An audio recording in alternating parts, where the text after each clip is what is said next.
Iya. Ada 4 poin. Yang pertama, kita menghindari pola hidup yang tidak sehat seperti Iya. merokok, stres, kurang tidur, kurang istirahat gitu ya. Iya. Kemudian juga ada kurang komunikasi. Betul. Nah, sekarang kita masuk ke poin yang kedua. Poin yang kedua, yaitu mengkonsumsi makanan yang sehat dan bergizi. Itu Iya. seperti apa? Pasti 4 sehat dengan sempurna itu udah pasti ya. Pasti, betul. Iya. Betul. Baik Kak Iva, Ayah Bunda, pola makan yang sehat dan bergizi, kebutuhan gizi pada setiap orang tentunya berbeda, bergantung pada usia, kemudian jenis kelamin, aktivitas dan kondisi fisiknya, sedang mengalami infeksi atau tidak. Oke. Kemudian Ayah Bunda, pada lansia, kebutuhan gizi ini harus dipenuhi dengan cara sebagai berikut. Ada caranya Kak Eva. Oke, ada caranya. Iya. Ini untuk lansia. Untuk ya? lansia, karena Oke. kita saat ini sedang membahas Bahas tentang lansia. Baik. Yang pertama, makan berbagai macam jenis makanan, terutama yang mengandung protein tinggi. Misalnya putih telur, ikan, atau protein nabati seperti tahu atau tempe. Oke. Iya. Jadi itu adalah salah satu makanan Pola yang sehat, Iya. makanan yang sehat dan bergizi bagi lansia. Oke. Kemudian yang kedua, kurangi konsumsi lemak, baik yang terdapat pada binatang maupun minyak. Oke. Iya. Yang ketiga, minum air putih dalam jumlah yang cukup. Ya, karena Ayah Bunda, lansia ini seringkali terlambat merasa haus, meskipun sudah terjadi dehidrasi, karena sensor haus pada lansia sudah tidak efektif lagi. Oleh karena itu, lansia tidak boleh minum hanya bila haus saja. Kebutuhan air pada lansia sangat tergantung pada usia, berat badan, dan penyakit yang dideritanya. Lansia dengan masalah ginjal dan jantung harus berhati-hati dalam mengkonsumsi banyak cairan. Seperti itu. Minum air putih yang cukup. Iya, jadi tidak hanya berpatokan dengan haus baru minum. Iya, betul. Karena tadi lansia sensorinya itu tidak efektif lagi seperti kita. Jadi walaupun beliau sudah dehidrasi, beliau tidak merasa kehausan seperti itu. Jadi tetap harus kita berikan minum kepada para lansia, jangan sampai menunggu dehidrasi seperti itu. Tadi fungsinya dari pengetahuan seperti ini ya. Iya. Ini khususnya untuk para pendamping ya. Betul. Para pendamping maupun perawat lansia, dan juga untuk kita nih. Untuk kita nanti, iya. Ternyata untuk lansia ini mereka itu biasanya mereka hanya berpatokan di saat haus saja baru minum. Ternyata itu tidak mencukupi. Betul. Asupan air putih bagi lansia ini. Iya. Kemudian Kak Ipah, yang selanjutnya tentang pola makan yang sehat dan bergizi ini, konsumsi kalsium melalui susu atau suplemen. Ya, kalau mungkin sekarang di TV-TV sudah banyak iklan tentang jenis susu yang khusus lansia ya Kak Ipah. Banyak sekali sekarang. Iya, dan itu sangat baik untuk diberikan kepada para lansia, khususnya untuk menambah suplemen tambahan. Tapi orang terdahulu juga ya, sebelum kita ini, iya, nggak ada mereka mengkonsumsi susu. Iya, mungkin betul. Ada konsumsi yang lain mungkin. Iya, betul. Yang penting mereka tuh menjaga pola hidup sehat. Lagi pula mereka terdahulu itu mungkin tidak seperti secanggih kita sekarang ini gitu ya. Iya, betul. Di tahun 2020 ini zamannya udah modern sekali, dan banyak makanan yang secara tidak langsung kita mengetahui kalau itu adalah berbahaya untuk kesehatan kita, ada zat kimianya dan lain sebagainya. Mungkin itu yang membuat perbedaan itu tadi ya. Betul. Dan kita ketahui bahwa orang tua kita mungkin kakek nenek kita, dari sisi pola makan beliau lebih menjaga makanan, lebih mengkonsumsi makanan-makanan yang alami ya kayak walaupun pisang atau mungkin jagung hanya cukup dikukus saja, seperti itu, direbus. Itu yang tadi kan Tadi kita ketahui bahwa kurangi konsumsi lemak, baik dari lemak binatang maupun minyak seperti itu. Seperti itu. Makanya mereka dulu lebih sehat ya Kak Ipa. Lebih panjang. Betul, gitu. betul. Oke. Jadi betul. Tadi adalah susu itu sebagai penunjang saja gitu ya. Untuk tentunya untuk kalsium. Lansia itu sendiri supaya tetap terjaga. Betul. Mengkonsumsi susu, atau suplemen ini vitamin ya Kak Ipa. Vitamin kalau kita mungkin kalau di Islam mungkin lebih terkenal dengan suplemen dari herbal seperti habatus sauda seperti itu ya Kak Ipa. Kemudian ayah bunda yang selanjutnya yaitu kurangi makanan manis atau tinggi glukosa. Nah, iya. Jadi itu juga bisa memicu ternyata ya. Iya. Makanan manis dan juga tinggi glukosa seperti gula putih ya Kak Ipa. Kemudian apalagi minuman-minuman yang itu itu janganlah sampai dikonsumsi. Minuman kaleng yang banyak oksidanya seperti itu, banyak pemanis buatannya apalagi seperti itu. Bisa dihindari. Jangan sampai minum lah kalau sudah lansia. Tapi ada juga nih lansia yang lagi kepengen gitu ya, jadi orang pendampingnya ini atau perawatnya ini kayak ngerasa nggak tega atau nggak bertahan gitu ya, dikasih aja, ternyata itu membahayakan untuk lansia ini. Iya betul. Terkadang juga Kak Iva para lansia tadi karena mungkin sensitivitas perasanya itu lidahnya untuk zat-zat rasa manis, pedas itu sudah tidak terlalu efektif lagi ya. Jadi ketika menurut kita sudah manis, menurut beliau belum seperti itu. Jadi kita mau ditambah gula lagi. Menurut kita belum pedas, tapi bagi mereka udah pedas. Ada juga yang seperti itu. Iya betul. Iya. Mungkin pandai-pandai kita sebagai pendamping jangan sampai menuruti terlalu menuruti karena untuk kesehatan beliau juga seperti itu. Iya. Kemudian ayah bunda yang selanjutnya memperbanyak makanan yang berserat seperti sayur dan buah. Iya. Lansia-lansia yang tidak mempunyai gigi gitu ya. Betul. Dalam arti kata mereka nggak bisa mengkonsumsinya secara kayak seperti biasa gitu ya. Betul. Bisa bikin jus. Bisa di blender terlebih dahulu sayur pun ya kayak Ipa. Seperti itu. Jadi kembali ke masa kanak-kanak. Iya. Yang penting masuk ke dalam tubuh. Ini juga tergantung dari segi ini para pendamping dan juga para perawatnya ini. Betul. Iya, pandai-pandai mereka lah gitu ya. Yang penting ini adalah harus masuk gitu ya. Betul. Ada kalanya ada lansia yang tidak suka sayur seperti itu.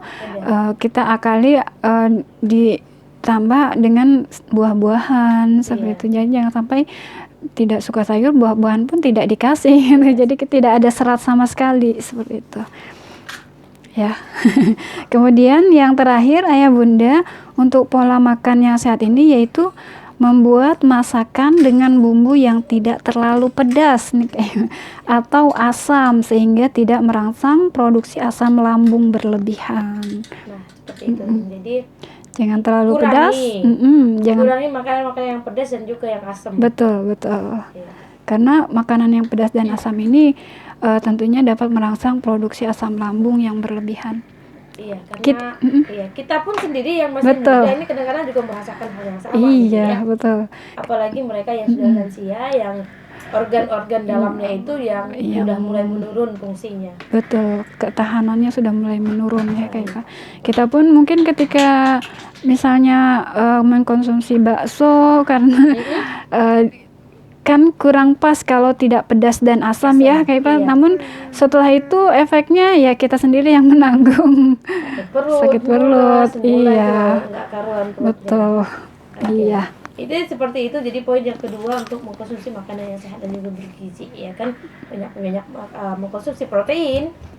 Kemudian kurangi makanan-makanan yang berlemak. Betul. Minum air putih juga secukupnya, yang cukup. Cukup. Kemudian kemudian juga ditambah dengan asupan yang lainnya seperti susu, sayur, dan buah gitu. Iya, betul. Dan kurangi makanan yang manis. Iya, kurangi makanan-makanan yang manis dan yang pedas serta asam. Iya. Nah, susunya ini pun yang harus dicari itu susu yang kadar gulanya yang rendah.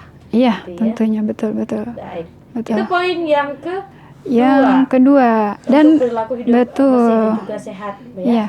Dan Kak Ipa ini ada tips untuk mengatasi gangguan pola makan pada lansia. Nah, kaitannya dengan pola makan, ketika ada gangguan ada tipsnya Kak Ipa. Oke. Iya. Apa nih tipsnya? Tipsnya ya Bunda, yang pertama, ketika ada gangguan mengunyah, cobalah dengan tadi seperti yang Kak Ipa sampaikan, cobalah dengan jus, ya, di blender, ya.